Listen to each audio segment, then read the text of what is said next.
Hello दोस्तों, मैं हूं महेंद्र कुमार शाह और आप देख रहे हैं महेंद्र कॉमर्स पॉइंट। जैसा कि हमने पिछली वीडियो में देखा है कि पुनर्मूल्यांकन खाता कैसे बनाया जाता है या फिर साझेदारों को उनके लाभ हानि का विभाजन कैसे किया जाता है, नए लाभ हानि अनुपात का की गणना कैसे की जाती है। तो इस तरह आज हम इस वीडियो में देखेंगे कि जो नया हम पुनर्मूल्यांकन खाता बनाते हैं, पुनर्मूल्यांकन खाता बनाएंगे और उसके साथ साथ साझेदारों के पूंजी खाते भी बनाएंगे कि किस तरह से पुनर्मूल्यांकन खाता और साझेदारों का पूंजी खाता बनाया जाता है। तो चलिए शुरू करते हैं। तो सबसे पहले हम देख लेते हैं, हमारे पास एक क्वेश्चन है जिसमें बोला है कि साझेदारों का पूंजी खाता और पुनर्मूल्यांकन खाता बनाना है। ठीक, तो एक क्वेश्चन, जैसा कि मैं क्वेश्चन पढ़ता हूँ। नीचे दिया गया तुलन पत्र अरुण, बबलू और चेतक का है, जो क्रमशः 6/14, 5/14 और 3/14 के अनुपात में लाभ हानि विभाजन करते हैं। ठीक, अब बैलेंस शीट की रकम है। क्रेडिटर्स 9,000, देय विपत्र 3,000, पूंजी खाते अरुण के 19,000, बबलू के 16,000, चेतन के 8,000। जो दायित्व पक्ष है उसका टोटल है 55,000। अब संपत्ति तरफ आते हैं तो संपत्ति में हमारे पास है भूमि और भवन 24,000 के, फर्नीचर है 3,500 के, स्टॉक है 14,000 का, देनदार है 12,600 का और रोकड़ है 900 रुपये का।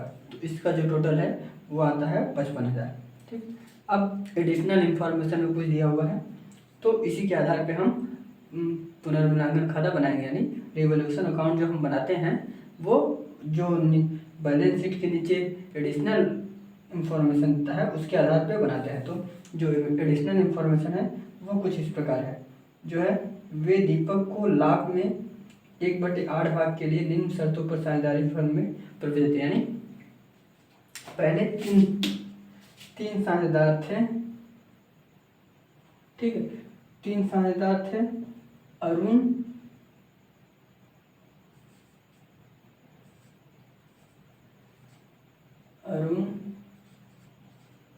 बबलू और चेतन। ठीक है, चेतन, ये 3 साझेदार थे और इनका लाभ विभाजन अनुपात था 6, 5 और 3। अब इन्होंने एक नया साझेदार बनाया जो कि है दीपक। ये 1/8 भाग के लिए साझेदारी व्यवसाय में यानी साझेदारी फर्म में प्रवेश करता है। ठीक है, यानी जो चेतन, बबलू और अरुण का लाभ विभाजन अनुपात है वो 5, 6, 5 और 3 का अनुपात है, लेकिन जो दीपक नए साझेदार के रूप में आ रहा है उसका लाभ विभाजन अनुपात 1/8 है।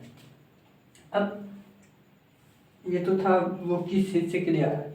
अब ये क्या क्या ला रहा है, जो दीपक है वो 4200 ख्याति और 7,000 के रूप में पूंजी के रूप में ला रहा है, यानी जो इसकी अमाउंट है वो 4200 रुपये गुडविल है।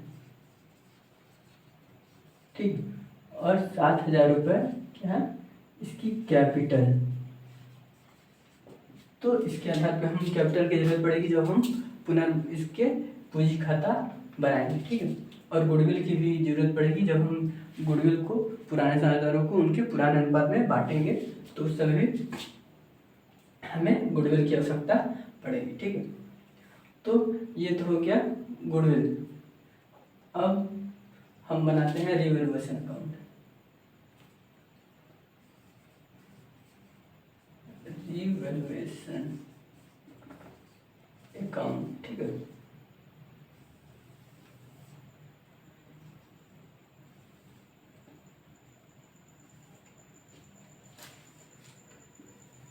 तो ये हम रिवैल्यूएशन अकाउंट बना लेते हैं। ये हमारा हो गया पार्टिकुलर, ये अमाउंट हो गया, ये भी पर्टिकुलर हो गया, ये भी अमाउंट हो गया।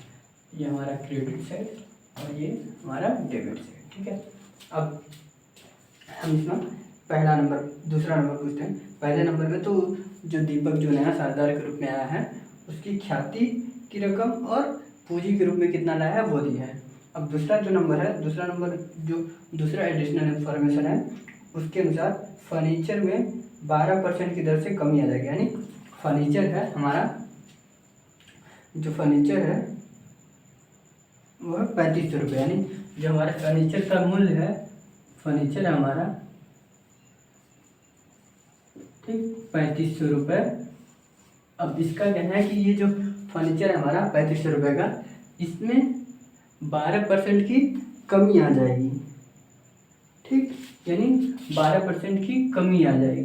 इसका जो भी मूल्य है उस पर 12% उस मूल्य पे कम हो जाएगा। वो मूल्य 12% की से कम हो जाएगी। 12% की जो भी राशि होगी उतने से कम हो जाएगी। ठीक, अब कम होगी तो चूँकि फर्नीचर हमारे लिए क्या है, संपत्ति है, और हमारी संपत्ति अगर कम हुई तो क्या होगा, एक तरह का हमारे लिए घाटा है। क्योंकि संपत्ति अगर घटी तो संपत्ति के मूल्य में कमी आ रही है। यहाँ अगर 12% से घटा रहा है फर्नीचर के मूल्य में, तो यानी हमारी संपत्ति का मूल्य जो है वो कम हो रहा है। तो संपत्ति के मूल्य में कमी को हम कहाँ लिखते हैं, रिवैल्यूएशन के डेबिट साइड। तो हम लिख देते हैं टू फर्नीचर करके, कितना हो जाएगा। अब हम 3500 का 12% निकाल लेते हैं। ठीक, एक जीरो से 0, 2 जीरो से 1 जीरो से ये 1 जीरो से, तो 2 जीरो इसके 2 जीरो इसको कट गया, बचा 12। 12 का हम गुणा कर लेते हैं, 12 पंचे 60, शून्य हाथ की 6 और 12 की 36, और 36 और 6 42, यानी 420 रुपये। तो ये हमारा हो गया 420 रुपये। अब हमारी संपत्ति में कितनी कमी आ गई, 420 रुपये। यानी जो फर्नीचर है वो फर्नीचर में हमारे जो 3500 रुपये का फर्नीचर है उसमें से कितना 420 रुपये घट जाएगा। यानी 420 रुपये की कमी आ गई। यानी 420 रुपये हमारे लिए एक तरह का घाटा हो गया। ठीक, हमारी संपत्ति।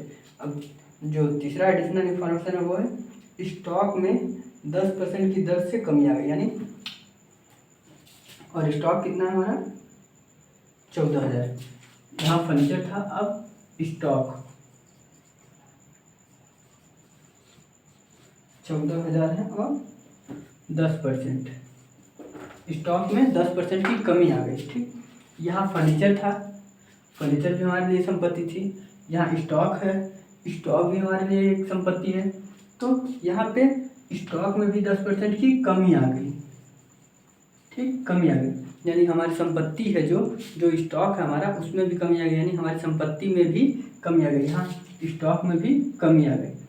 ठीक, तो जब संपत्ति के मूल्य में कमी होती है तो हमें पता ही है कि हम इसको रिवैल्यूएशन के डेबिट साइड में लिखते हैं। तो यहाँ हम तो लिख देंगे किसका घटा है, स्टॉक का, क्योंकि स्टॉक का मूल्य घटा। अब कितना घटा है, 14,000 का 10%, यानी 1400 रुपये।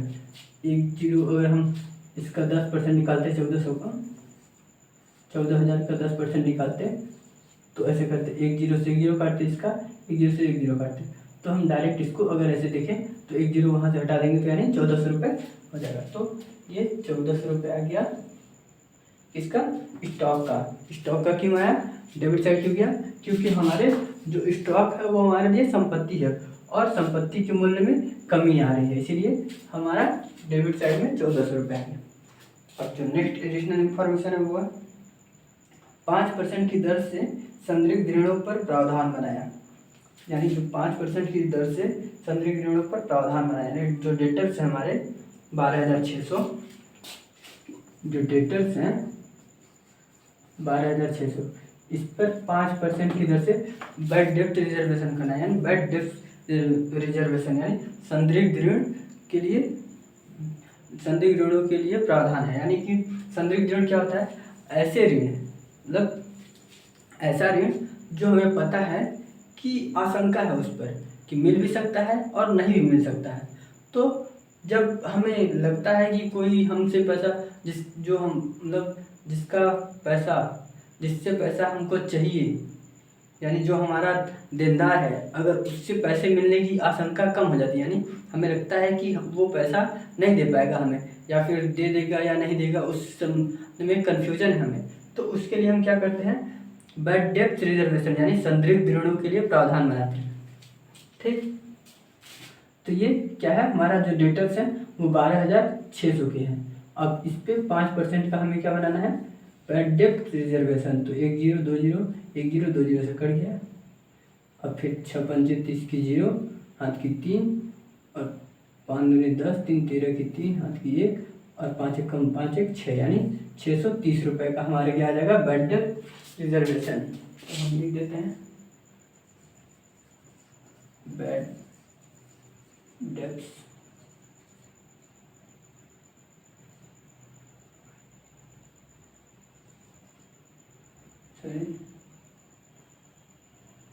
Bad depth reservation.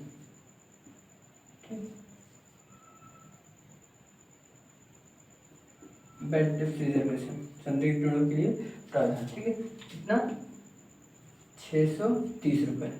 अब बैड डेप्थ रिजर्वेशन क्या होता है, ये तो मैंने बता दिया कि ऐसे ऋण यानी ऐसा पैसा जो हमें मिलने की आशंका कम हो, यानी हमें एक कंफर्म ना हो कि हमें मिल ही जाएगा या फिर नहीं ही मिलेगा, यानी वहाँ पे एक आशंका है कि मिलेगा कि नहीं। अगर इस तरह का कोई पैसा हमें, जहाँ पे हमें मिलने की आशंका हो कि मिलेगा कि नहीं, जब पूरा कंफर्म ना हो, तो उसके लिए हम क्या करते हैं कि बिजनेस में एक अलग से उसके लिए प्रोविज़न बना के रख लेते हैं, यानी एक प्रावधान कर लेते हैं कि हम उस डेप्टर से मिलेगा नहीं तो हो गया, उसके भरपाई के लिए हम अलग से जो लाभ होता है उसमें से एक प्रोविज़न बना के रख लेते हैं। तो एक प्रोविज़न लेके चलते रहते हैं जैसे, तो उसे ही हम बैड डेप्थ रिजर्वेशन कहते हैं। बैड डेप्थ प्रोविज़न होता है, बैड डेप्थ प्रोविज़न, ठीक है। तो ये हमारे लिए एक तरह का, अगर हमारे जो डेटर्स थे वो भी हमारे लिए संपत्ति है और यहाँ भी संपत्ति के मूल्य में कमी आ रहा है, तो इसलिए हम बैड डेप्थ रिजर्वेशन को डेबिट साइड में लिखते हैं, ठीक है। अब क्यों लिखते हैं ये भी मैं बताते जा रहा हूँ साथ साथ में। अब जो नेक्स्ट है वो है भूमि और भवन में 31,000 की वृद्धि होगी, यानी यहाँ पे डायरेक्ट नहीं बोला कि इतना परसेंट बढ़ा है, डायरेक्ट ये क्या बोला है कि जो भूमि है और भवन है उसमें 31,000 रुपये की वृद्धि होगी। जो भूमि और भवन है हमारा कितने का, 24,000 रुपये का है, यानी जो भूमि और भवन की प्राइस है हमारी वो 24,000 रुपये की है। तो इसमें वो ये यहाँ पे जस्टिफाई नहीं किया है कि कितना परसेंट बढ़ा है, डायरेक्ट बोल दिया है कि भूमि और भवन हम का मूल्य जो है वो 31,000 रुपये से बढ़ गया है। भूमि और भवन में 31,000 की वृद्धि हो गई, यानी डायरेक्ट बताया कि 31,000 की वृद्धि हो गई। तो अब हम कैसे पता करेंगे कि कितना बढ़ा है। तो जो ये बोला है कि 31,000 की वृद्धि होगी, तो इसका मतलब ये नहीं है कि टोटल पूरा 31,000 यानी 24,000 के अलावा 31,000 की वृद्धि हुई है, ऐसा नहीं है। क्या है, 24,000 के अलावा 31,000 की वृद्धि नहीं हुई, मतलब 24,000 था पहले, अब बढ़ के 31,000 हो गया, ये मतलब निकलता है इसका। तो हम जब 31,000 में से 24,000 घटा देंगे तो जो आएगा वो हमारे लिए क्या हो जाएगा, वृद्धि। तो ये 3 जीरो घटा देंगे, ये हो जाएगा 11 में से 4 गया 7, 4 11, और ये बच्चा 2 में से 2 गया 0, यानी कितना हो गया, 7,000। तो हम यहाँ क्या लिखेंगे, बाई बिल्डिंग, भूमि, लैंड एंड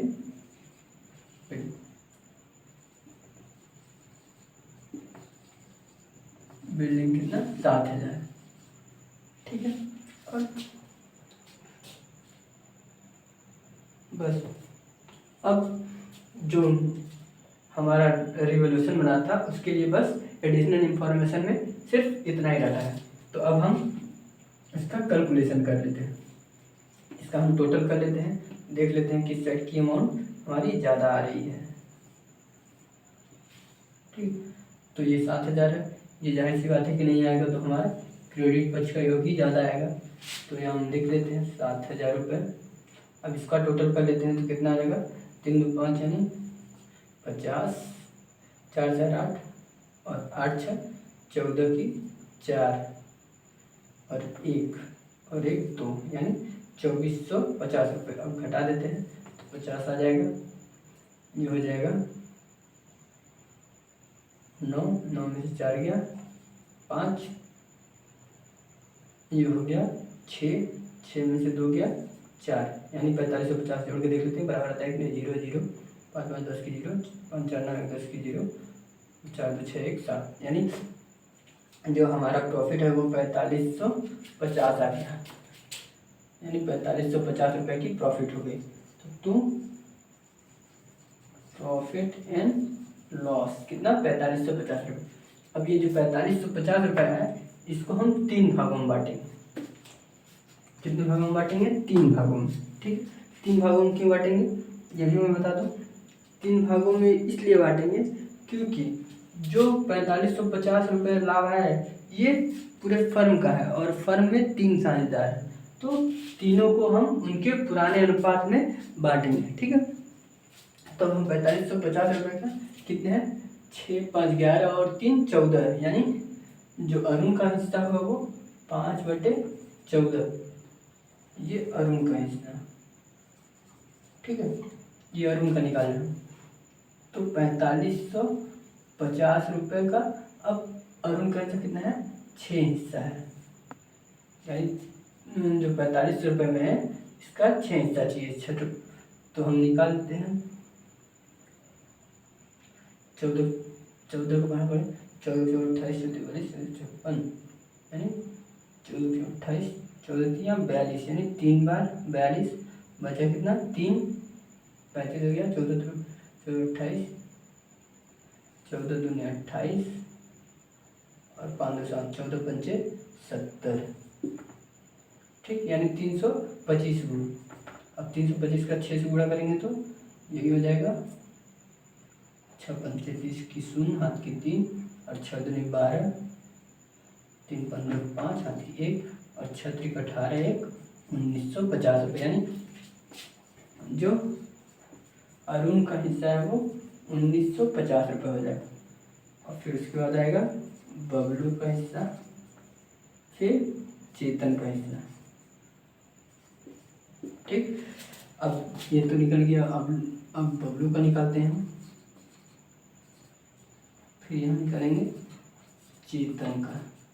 तो बबलू का भी निकालेंगे तो उसी तरह निकालेंगे, 4550 गुणे बबलू का हिस्सा कितना है, 5/14। जब 14 से भाग देंगे तो यही आएगा 3 2 5।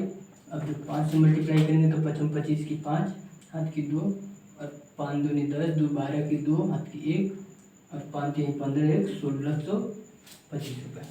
अब चेतन का भी करेंगे तो 4550 गुणे 3/14। अब 14 का भाग देंगे 4550 में तो 325 आएगा, और 325 का गुणा करेंगे 3 से तो 3 3 5 15 की 5, हाथ की 1 और 3 दूनी 6 1 7 और 3 3 9, यानी 975 रुपये आएगा। तो ये हो गया बबलू का हिस्सा और 975 रुपये हो गया चेतन का हिस्सा। ठीक है, अब इसका टोटल कर लेते हैं। अगर जितना प्रॉफिट आया उसके बराबर आया है, इसका मतलब सही हमने सही बांटा है। तो 5 5 10 की 0, हाथ की 1, 7 2 9 और 9 5 14 और 1 15 की 5, हाथ की 1, 9 6 15 और 15 और 9 24 और 1 25 की 5, हाथ की 2 1 1 2 2 4। ठीक, मतलब सही हमने सही बांटा है। अब ये तो था, ये क्या था, ये था हमारा रीवैल्यूएशन अकाउंट। अब हम बनाएंगे यहाँ से पार्टनर्स कैपिटल अकाउंट। तो पार्टनर्स कैपिटल अकाउंट बनाने के लिए हमको क्या चाहिए, बस इन पुराने साझेदारों का क्या चाहिए, जो लाभ मिला है, यानी जो रिवॉल्यूशन से उनको लाभ मिला है उसका हिस्सा चाहिए। तो ये हिस्सा हम इनके सामने लिख लेते हैं यहाँ पे, और ये पूरा रफ कर देते हैं। तो अरुण का कितना है 1950, बबलू का 1625 और चेतन का 975। बस ये याद रखने के लिए है, और ये तो हम लिख ही दिए। ठीक है, अब इसको हम मिटा लेते हैं। अब इसको हम मिटा लेते हैं पूरा, क्योंकि इसमें जगह नहीं बचा है कि हम पार्टनर्स कैपिटल अकाउंट बना सकें। तो पार्टनर्स कैपिटल अकाउंट बनाने के लिए हमें इसको पूरा अच्छे से मिटाना होगा। तो हम चलिए इसको मिटा लेते हैं।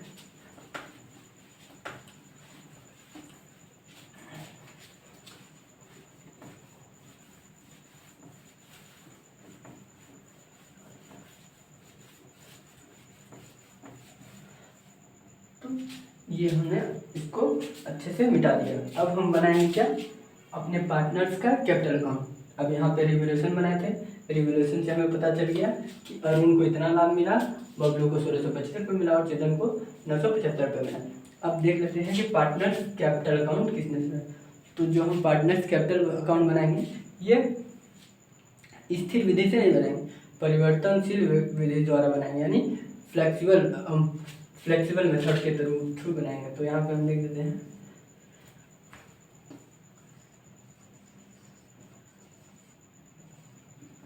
Partners capital account. ठीक, वैसे जब अगर क्वेश्चन में साफ साफ ना बोला गया हो कि कौन सा खाता बनाए तो हमारे लिए ऑप्शन होता है कि हम कोई भी बना सकते हैं, लेकिन जो परिवर्तनशील पूंजी खाता होता है वो इजी पड़ता है स्थिर में, क्योंकि स्थिर पूंजी खाता में 2 खाते बनाने पड़ते हैं और परिवर्तनशील में एक ही में दोनों लिख सकते हैं, पूरा लिख सकते हैं। तो इसलिए जब भी बनाए तो अगर जस्टिफाई नहीं किया है कि कौन सा खाता बनाना है तो परिवर्तनशील पूंजी खाता ही बनाना चाहिए। ठीक है, तो परिवर्तनशील पूंजी खाता बना लेते हैं। Particular amount date particular amount. ठीक है, वैसे डेट से मतलब नहीं होता, इसमें डेट दिया नहीं है तो डेट कोई खास रोल नहीं करता। तो ये हो गया पर्टिकुलर,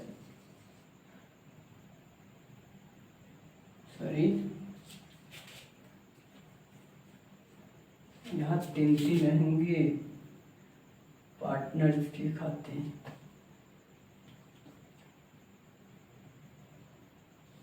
डेट नहीं है। तो ये हो गया हमारा पर्टिकुलर, ये 1, ये 2 और ये 3, थोड़ा उधर का कम हो गया ना, तो 4 है, तो 4 बनाते हैं और जगह कम पड़ेगा, इसको और छोटा करना पड़ेगा। ये 4, इसमें भी एक और ले लेते हैं, ये 4 अब हो गया। तो ये हो गया पर्टिकुलर, ये हो गया अरुण, ये बबलू, ये चेतन और ये दीपक, फिर यहाँ पर्टिकुलर, फिर यहाँ अरुण, बबलू, चेतन और दीपक। ठीक है, तो जिस जगह नहीं था तो हमने एडजस्ट कर दिया। अब हम देख लेते हैं क्या है। अब हम क्या लिखेंगे, जो पुराने साझेदार हैं उनका पूंजी लिखेंगे। तो हम कहाँ लिखते हैं उसको, क्रेडिट साइड में, तो बाई बैलेंस बीडी। ठीक, पुराने साझेदारों का पूंजी, पुराना पूंजी कितना है, और उनका है 19,000, तो ये हम बैलेंस शीट से देख के लिखेंगे। और बबलू का 16,000 और चेतन का 8,000। ठीक है, अब यहाँ पे दीपक का उसमें नहीं लिखेंगे, और फिर यहाँ हम लिखेंगे बाई कैश लिख सकते हैं या बैलेंस बीडी लिख सकते हैं। ठीक, तो यहाँ पे चेतन ये से मतलब नहीं, अब दीपक से मतलब है। तो दीपक का कितना है, ये 7,000 दीपक भी लाया है, तो वो हम लिख देते हैं। अब हम लिखेंगे बाई जो इनका, यानी जो रिवैल्यूएशन अकाउंट से अरुण, बबलू और चेतन को लाभ मिला था उनको, वो लिखेंगे। तो बाई रिवैल्यूएशन अकाउंट। ठीक, जहाँ पे प्रॉफिट एंड लॉस नहीं लिखते, जिस खाते से आया वो उसका नाम लिखते हैं। तो कितना, अरुण का हो गया 1950, बबलू का 1625 और चेतन का 975 और दीपक का कुछ नहीं। ठीक है, अब इसके अलावा क्या है,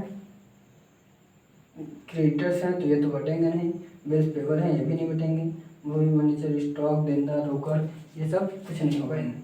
अब जो 4200 रुपये ख्याति के लिए लाया था दीपक, ठीक है, यानी जो दीपक अपने हिस्से में ये 7000 तो ये उसके कैपिटल अकाउंट में चलेगी, तो उससे तो कुछ भी करना नहीं है, वो तो सीधे सीधे लिखिए। अब जो ये 4200 रुपये लाया था अपनी ख्याति के लिए, यानी लाभ में हिस्सा लेने के लिए क्या करता है, साझेदारों को ख्याति देता है, यानी ख्याति का रकम देता है कि ताकि उन साझेदारों के लाभ में कुछ हिस्सा मिल सके। ठीक, और फर्म की संपत्ति में भाग लेने के लिए पूंजी लगाता है। तो ये जो 4200 रुपये ख्याति के लिए लाया है ये, अब 4200 को हम क्या करेंगे, पुराने साझेदारों के पुराने अनुपात में हम इसको भी बांट देंगे। ठीक, तो जो पुराने साझेदारों का पुराने अनुपात है वो 6/14 का है, यानी 6, 5 और 3 का है। तो जो हम 14 से भाग देंगे 42 को, 14 दूनी 42, यानी 200 रुपये हो जाएगा। 200 रुपये आएगा 14 से भाग देने पे। अब 200 का 6 में गुणा करेंगे तो 6 दूनी 1200 रुपये। ठीक, 6 दूनी 1200 रुपये। अब यहाँ पर लिखेंगे बाई गुडविल, कितना, 1200 रुपये। तो ये 1200 रुपये किसका है, अरुण का। अब 200 का 5 में गुणा करेंगे, 2 पंचे 10, यानी 1000 रुपये आ जाएगा किसमें, बबलू में। अब जो चेतन का हिस्सा है वो 3 हिस्सा है, यानी चेतन का अनुपात कितना है, 3 का, और 3 का गुणा करेंगे 200 में तो 2 3 600 रुपये। और दीपक को नहीं मिलेगा वो, क्योंकि वो नया साझेदार है। तो अगर हम टोटल करेंगे तो अगर 4200 आता है तो मतलब सही है, सॉरी 14 दूनी 28 चौथी 42, 14 3 42 होगा, सॉरी 3 से मल्टीप्लाई करेंगे तो अब 6 3 1800 इसका हो जाएगा, सॉरी थोड़ा गलती हो गया, 1800 रुपये हो जाएगा किसका, अरुण का। और 5 3 1500 हो जाएगा बबलू का, 5 3 15 और 3 तिकाई 900 रुपये हो जाएगा दीपक का। ठीक, अब इसको ऐड कर लेते हैं तो 8 5 13 और 13 और 9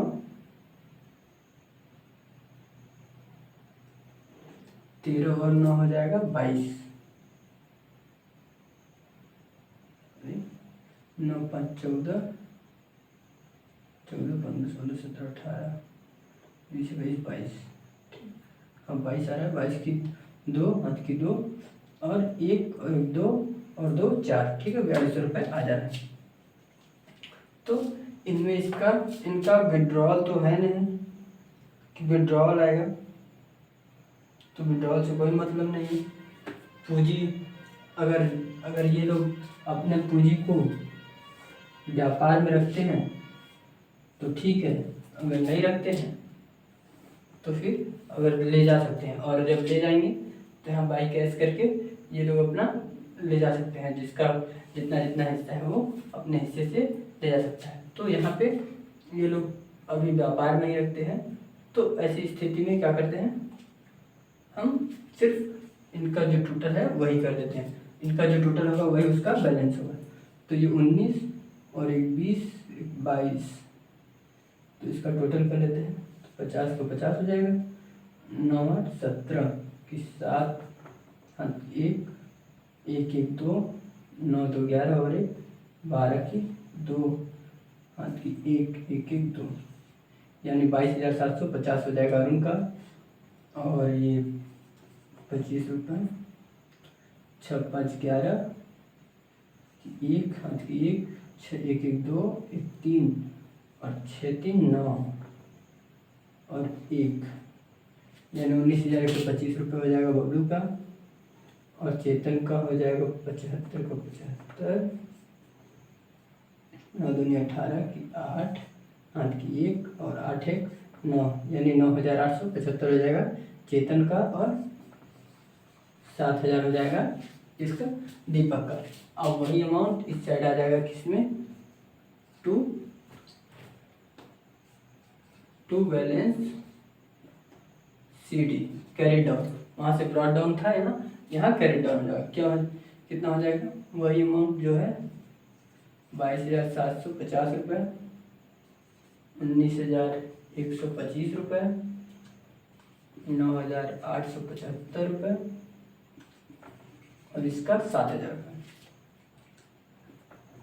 ठीक, तो यही यहाँ भी हो जाएगा, सेम उतर जाएगा, क्योंकि इस साइड घटाने के लिए कुछ है नहीं, इसलिए जो बैलेंस BD होगा वही उसका लास्ट का टोटल भी होगा। तो ये डबल लाइन लगाने से क्या हो जाता है कि यहाँ पे खाते बंद हो गए। अब इससे आगे नहीं, बस ये इस तरह से साझेदारों का कोई खाता बना। ठीक है, अब इसमें कुछ है नहीं दिखा, लाइक जितना था उतना कर दिया। ये जो है ये पुराने साझेदारों का पूंजी है, यानी कैपिटल है, जो उनके बैलेंस शीट में दिया हुआ था। ठीक है, अब जो कैश है, कैश लाया है कौन, दीपक, कितना पूंजी के रूप में कितना लाया, 7,000, वो लिख दिया। रिवैल्यूएशन से हमें पता चल गया कि अरुण का कितना 1,950 और बबलू का 1,625 और चेतन का 975 रुपये इनका रिवैल्यूएशन से लाभ हुआ है। और गुडविल के रूप में इन्होंने पाया कितना 1,800 रुपये चेतन अरुण पाया है, 1,500 रुपये बबलू पाया है और 900 रुपये चेतन पाया है। ठीक है, अब इसका जो टोटल है, जो क्रेडिट पक्ष का टोटल है वही डेबिट पक्ष का बैलेंस होगा। क्यों, क्योंकि डेबिट पक्ष में उन्होंने कोई आहरण नहीं किया, इसलिए उनके क्रेडिट पक्ष का टोटल ही उनके डेबिट पक्ष का बैलेंस होगा। और ये जो बैलेंस आएगा यही इनका अगले ईयर के लिए या फिर नेक्स्ट मंथ के लिए या जो भी बना रहे हैं उसके अगले दिन के लिए कैपिटल होगा। अब ध्यान रखें, जो बैलेंस शीट में कैपिटल होगा वो ये नहीं दिखेगा। बैलेंस शीट बनाएंगे जब हम, तो उस समय कैपिटल ये नहीं होगा। ठीक, रिवैल्यूएशन बन जाने के बाद, पार्टनर्स कैपिटल अकाउंट बन जाने के बाद, सब बांटने के बाद, अब जो नया आया है वो अब ये कैपिटल है इनका इस साल का। अब जो अगले साल का होगा वो ये कैपिटल है। अब इस कैपिटल पे आगे बैलेंस शीट, जो बैलेंस शीट बनाएंगे हम, उसमें अब ये वाला कैपिटल लिखा जाएगा इनके हिस्से में। ठीक है, तो अगर समझ में आ गया है तो इस वीडियो को लाइक शेयर और कमेंट कर दें। ठीक है, धन्यवाद।